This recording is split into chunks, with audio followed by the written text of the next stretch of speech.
어떤 도구를 쓰는지 전문 업체들 요거에 대해서 좀 얘기를 드릴 겁니다. 안녕하세요. 생활환경 지킴이 이동 신입니다. 오늘은 중랑구에 있는 한 경로당에 저희가 좀 봉사를 나왔어요. 이런 좀 문제가 있어서 처리를 해주려고 진행을 하고 있습니다. 다만 이제 마무리까지 좀 해드리면 좋은데 아직 누수가 잡히지 않은 상황이에요. 그래서 좀 여기 어르신들이 건강에 안 좋을까봐 곰팡이부터 오늘 좀 죽이는 작업을 할 건데, 이 작업을 하면서 어떤 도구를 쓰는지 전문 업체들 요거에 대해서 좀 얘기를 드릴 겁니다. 오늘 마무리되는 부분까지 끝까지 같이 시청해 주십시오. 지금 인터넷 보면 뭐 곰팡이 지울 때 뭐 스프레이, 뭐 거품, 용시, 뭐 롤러, 붓, 신문지에다 뿌려서 벽에 붙여놓는다 여러 가지 얘기들이 많은데 어떤 방식으로 해야 곰팡이가 잘 지워지나요? 같은 약재를 쓴다라는 가정하에. 뭐 많은 얘기들이 많죠. 붙이는 거야 당연히 뭐 약재가 증발하거나 아니면은 뭐 락스들도 많이 쓰시는데 그런 게 나가는 걸 좀 막아주기 위한 부분이라고 저도 이제 판단이 되는데, 제일 중요한 거는 뭐 붙이고 안 붙이고를 떠나서 어떤 도구를 사용해 가지고 초기에 진압하느냐가 되게 중요해요. 그런 경우에 뭐가 제일 좋냐면 이런 붓이 제일 좋아요. 그 이유는요, 이렇게 붓을 발라주면서 어떤 효과가 있냐면 이렇게 올라가잖아요. 얘가 물리적인 힘으로 얘를 긁어주면서 또 약재가 있는 걸로 이렇게 비벼주죠. 비빔밥 비비듯이, 쉽게 말해서. 그러다 보니까 당연히 곰팡이가 얘를 믹싱이 되면서 거기에 제대로 약재가 버무려지는 형태가 되다 보니까 거기에 힘까지 추가가 되니까 당연히 이렇게 잘 죽을 수밖에 없어요. 단순하게 뭐를 붙여서 놓는 것보다 아무래도 건드려주면 얘네 입장에서는 잘 스미겠죠. 그래서 붓을 사용하시는 게 제일 좋습니다. 아래부터 곰팡이를 없애는 이유가 있어요? 보통 보시면은요, 이 중간에 위부터 이렇게 지우게 되면 약재가 이렇게 흘러내려요.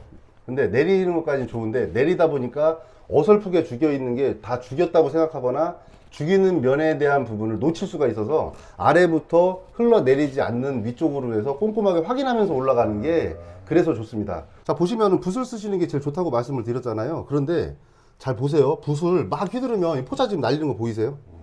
그러니까 심하게 막 이렇게 털어 쓰지 마세요. 그러면 약재 이렇게 살짝 적셔서 포자가 밑으로 떨어지잖아요. 아래부터 붓을 이렇게 살포시 올려서 조심스럽게 내려주셔야 돼요. 여기 곰팡이 포자들 좀 붙은 게 보이실까 모르겠네요. 여기 잘 안 보이시죠? 영상으로는. 세게 하면 이게 막 흩날려요. 이렇게.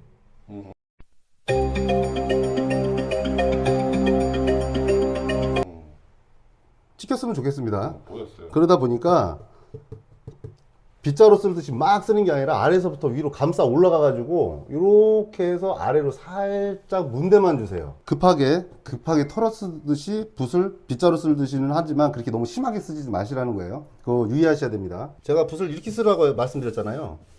근데 심한 데들이 있어요. 간혹 이렇게 심한 데들 같은 경우에는 요거를 세워서 이렇게 발라주시면 조금 더 깔끔하게 없어져요. 집중적인 케어 하는 데는 일반적으로는 면 처리할 때는 이렇게 하시는데, 검은 곰팡이들이 있어요. 오래돼가지고 찐한 녀석들. 그런 경우에는 세워서 이렇게 집중 케어를 해주시면은 한 번에 요번 한 1cm 지나갈게. 이렇게 되면은 한 5cm, 6cm가 지나가 버리잖아요. 더 깔끔하게 확실하게 없앨 수 있어요. 집에서 보통 이제 뭐 락스든 곰팡이 제거 업체 뭐 제품이든 뭐 어떤 걸 쓰시든 뭐 어떤 효과를 보시겠지만, 맨 마지막에 또 중요한 게 이 중화제예요. 중화제로 중화를 안 하게 되면 벽체가 화상 입은 것처럼 진정이 안 돼서 벽 자체가 상할 수가 있어요. 그래서 항상 곰팡이 제거하고 나서는 중화제 또는 락스 냄새 제거제라는 제품들이 있으니까 그런 걸로 이렇게 마무리까지 좀 해주시는 게 좋습니다. 염색하고 중화하는 네. 거랑 똑같네요. 그렇죠.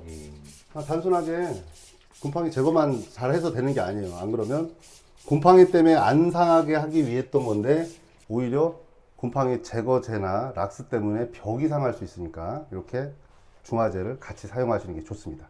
지금 바르는 게 어떤 거예요? 이거는 항균제입니다. 저희는 이제 뭐 업체마다 조금씩 얘기가 다른데 저희는 이제 항균제라고 하는데요. 항균 증폭제라고도 하고요. 기존에 있는 부분에 다시 곰팡이가 안 날 수 있게 항균력을 강화해줘서 2차, 3차로 재발을 방지해주는 그런 제품입니다. 쉽게 말하면 곰팡이 재발 방지제라고도 할 수 있겠네요. 그렇죠. 뭐 많죠. 곰팡이 재발 방지제, 뭐 곰팡이 안 나는 뭐 특수 코팅제, 뭐 이렇게도 불러지는데 저희 같은 경우는 자체 제품이 있어서 전문가용으로 해서 이렇게 발라드리고 있어요. 이러면 곰팡이가 확실히 잘 안 생기나요? 잘 안 생기는 게 아니라 안 생기죠. 보통 분들이 단순하게 페인트라고 착각하시는데 이건 페인트하고 좀 달라요. 물성도 다르고요. 우유랑 비슷하게 생겼죠. 약간 묽게. 거기에 잘 발려졌는지 안 발려졌는지 보기 위해서 색조가 좀 들어갔을 뿐이지. 오늘 어쨌든 좋은 일 하러 와서 이런 정보도 줄 수 있어서 참 좋은데요. 일단은 뭐 제거제 했고 중화제로 해서 벽체 안정화 좀 시켜드렸고요. 약성을. 그 다음에 이제 항균제까지 이렇게 발라드렸어요. 우선은 누수가 다 잡히면 또 와서 이제 진행을 해드려야겠지만 그 전까지는 이 자리에서 곰팡이 다시는 나지는 않을 겁니다. 좋은 영상으로 앞으로 또 찾아뵙겠습니다. 감사합니다.